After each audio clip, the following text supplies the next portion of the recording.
यहाँ एक पैनलिस्ट यहाँ पर आपकी सुनने के लिए तैयार नहीं है, वो इसलिए कह रही है क्योंकि ये तरीका नहीं है। एक एक करके मैं सवाल करूंगी, I'll give you few minutes, और अगर उसको जिसका सवाल आ रहा है उसको जवाब करने दीजिए। I'm giving you just 1 minute, please। आप कुछ कहना चाह रही थी? हाँ, मैं ये कह रही हूँ, वो कह रहे हैं पैसा बढ़ाना बाप, ये रुपया। हाँ, ठीक है, ठीक है, रुपया बढ़ा, लेकिन जो ये रुपये को इतना उसका बढ़ चढ़ के उछाला जा रहा है, हाँ। इनके ऊपर भी कंप्लेंट होनी चाहिए। Unacceptable act. Okay, unacceptable act. अगर कोई झूठी कंप्लेंट करता है तो उसके ऊपर भी कंप्लेंट होनी चाहिए, ताकि वो अगली बार ऐसा गंदा नहीं हुआ ना। I have an advocate, Rakhi ji, your take on this। Advocate है, जवाब आप दे रहे हो, उसी पर राखी जी से जवाब भी ले लेते हैं। एक minute, I'll come back to you। Deepika, I'm coming next to you। I'm coming next to you। देख रहे हैं तो आप अगर मेल सुसाइड करें तो फीमेल्स भी सुसाइड करें। उनका रिकॉर्ड ले just a matter of perception। Okay, everybody quiet। ले लेंगे, सिविलाइज्ड सोसाइटी नहीं बना पाएंगे। No, Zaira ma'am, please come up। Zaira ma'am, देखिए, मैं ये बोलना चाहूंगी कि आप सिर्फ अभी ये कोई वन वर्सेस द अदर नहीं है, वॉर ऑफ रोजेस नहीं है। मैं इनकी भी जितनी भी संवेदनाएं हैं जो काम कर रही हैं उनको अप्रिशिएट करती हूँ, लेकिन आपको दूसरे पर्सपेक्टिव भी सुनना होगा। Exactly। ऐसा नहीं है कि औरतों पे जुल्म नहीं हो रहा है, इन भाई को मैं साधुवाद करती हूँ कि उन्होंने इतनी मुश्किल हालात में औरतों पे ही जुल्म हो रहे हैं। जब आप बोल रहे थे तो मैम ने कुछ नहीं कहा, बोलने दीजिए। आप कहीं दूर मत जाइए। अभी 2021 में मुझे आशा है आप लोगों को याद होगा कि अहमदाबाद में रिवर फ्रंट एक बच्ची ने 23 साल की बच्ची आयशा ने लाइव सुसाइड किया था, क्योंकि वो बहुत प्यार करती थी अपने पति से और उसको डाउरी के लिए प्रताड़ित किया जाता है। ये 2021 की खबर है। पति को 24 घंटे। मैडम, आप मुझे बोलने देंगे प्लीज?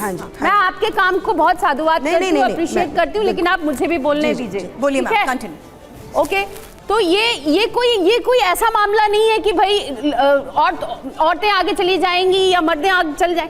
देखिए, हमें ये मानना पड़ेगा, जो हम सब बात को मानते हैं कि हमारा सिस्टम फेल हुआ है, जो रंजना जी ने भी कहा, जो जयती जी भी कह रही थी, जो हम सब मान रहे हैं, तो कहीं ना कहीं हमें उस सिस्टम को तो ठीक करना है ना। आप एक रात में आप लॉ चेंज कर देंगे? मैम, जो बात आपने सिस्टम को लेकर कही है वही कुछ फैक्ट्स रख देती हूँ, क्योंकि 498A पर सुप्रीम कोर्ट ने जिस तरीके से चिंता जताई है, आपको बता दें, घरेलू प्रताड़ना की धारा पति से बदला लेने का हथियार बन रही है। ये बहुत तीखी टिप्पणी सुप्रीम कोर्ट की तरफ से। और आपको बता दें, justice BV Nagarathna, justice N Koteshwar Singh की पीठ ने मंगलवार को ही एक केस खारिज भी किया। इससे पहले तेलंगाना से जुड़े इस मामले में सुप्रीम कोर्ट ने हाई कोर्ट के आदेश को खारिज किया, और सुप्रीम कोर्ट पहले ही ये कह चुका है कि कोर्ट सुनिश्चित करे कि ऐसे केस में पति के दूर के रिश्तेदारों को गलत ना फंसाया जाए। 20 साल से ज्यादा समय से सुप्रीम कोर्ट इस मामले पर लगातार टिप्पणी कर रहा है। कई मौकों पर सुप्रीम कोर्ट ने सरकार से कहा कि दहेज कानूनों में सुधार किया जाना चाहिए। हालांकि जिस तरीके से इस पूरे मामले को देखते हुए इस वक्त स्टूडियो में चर्चा की जा रही है, ऑडियंस भी इस वक्त हमारे साथ है, उनसे भी मैं इसको लेकर बात करूंगी। उससे पहले Deepika, yes, I'll come back to you, ma'am. Deepika के बाद हमारी बच्चियां भी कटती हैं, हमारी बच्चियों की लाश भी फ्रिज में मिलती है। अभी मैंने जिक्र किया था, हमारे मर्द भी सताए जा रहे हैं। इसको हथियार की तरह इस्तेमाल नहीं करना चाहिए। I think it's high time we should have a gender agnostic rule from the court। just a second, मैं बहुत खुश हूँ कि एक केस यहाँ पे डिस्कस हुआ, जिससे जो सिस्टमिक जो डिफरेंस क्रिएट हो रखा है वो मैं हाईलाइट करना चाहूँगी। आयशा का एक बहुत दुखद हमने वीडियो देखा, उस टाइम पे भी बिल्कुल मीडिया में ऐसी बहुत चर्चा हुई, और आयशा जैसी बहुत महिलाएं हैं जिनको दहेज के लिए उत्पीड़न का सामना करना पड़ता है। उस केस में क्या हुआ, उसके पति को इमीडिएटली अरेस्ट किया गया। एक ही साल में, सुरभि मैं आपको बता देती हूँ, एक ही साल में ट्रायल कंप्लीट हुआ और उसको लाइफ इम्प्रिजनमेंट दी गई। ये अरविंद भारती का सुसाइड नोट है, 2017 में सुसाइड किया था, आज तक केस चल रहा है। 13 पन्नों का सुसाइड नोट छोड़े थे वो, ठीक है ना। ये अवधेश यादव का सुसाइड नोट है, ये इन्होंने 2016 में सुसाइड किया था। सुरभि सुनिए मेरी बात, उसके परिवार को सेटलमेंट करनी पड़ी, क्योंकि उनके सुसाइड के बावजूद उनके जो बेटे थे, उनकी पत्नी ने उनके खिलाफ केस जारी रखे और कहा कि जब तक तुम ये अबेटमेंट टू सुसाइड का केस वापस नहीं ले लोगे तब तक हम लोग सेटल नहीं करेंगे। मैं बहुत इंपॉर्टेंट बात बोलती हूँ, 4 दिन हो गए हैं, आज 12 तारीख हो गई है, वो लोग अपने घर पे थे, कल मीडिया गई है, लेकिन बेंगलोर पुलिस वहां पर कैसे नहीं पहुंच पाई, कैसे आज तक कोई अरेस्ट नहीं हो पाया। एक महिला जज के खिलाफ इतने सीरियस एलिगेशंस एक मरता हुआ आदमी बोलते जाता है। इलाहाबाद हाईकोर्ट ने एक बार ये भी नहीं बोला कि हम इन्वेस्टिगेशन इन्वेस्टिगेशन करेंगे।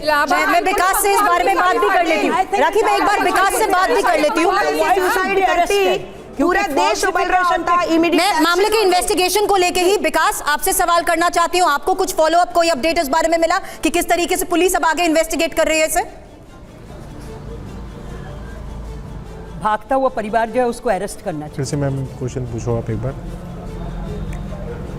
विकास, हाँ, सवाल आपसे कर रही हूँ कि किस तरीके से आगे इस पूरे मामले को इन्वेस्टिगेट किया जा रहा है। क्या इस बारे में भी आपको कुछ बताया गया?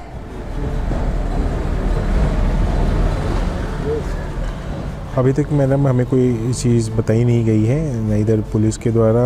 मुझे बस खाली आप लोगों के द्वारा ये पता चला है मीडिया की तरफ से कि उन लोगों का परिवार जो है वो वहाँ से भाग गया है। तो इसमें मैं सिस्टम का ही लैक कहूँगा, क्योंकि अगर लड़की अगर कोई सुसाइड करने के बाद विदाउट कोई सुसाइडल नोट भी नहीं छोड़ के जाए, कोई वीडियो भी नहीं हो, तब भी उसका बॉयफ्रेंड को 24 आवर्स के अंदर अरेस्ट कर लिया जाता है।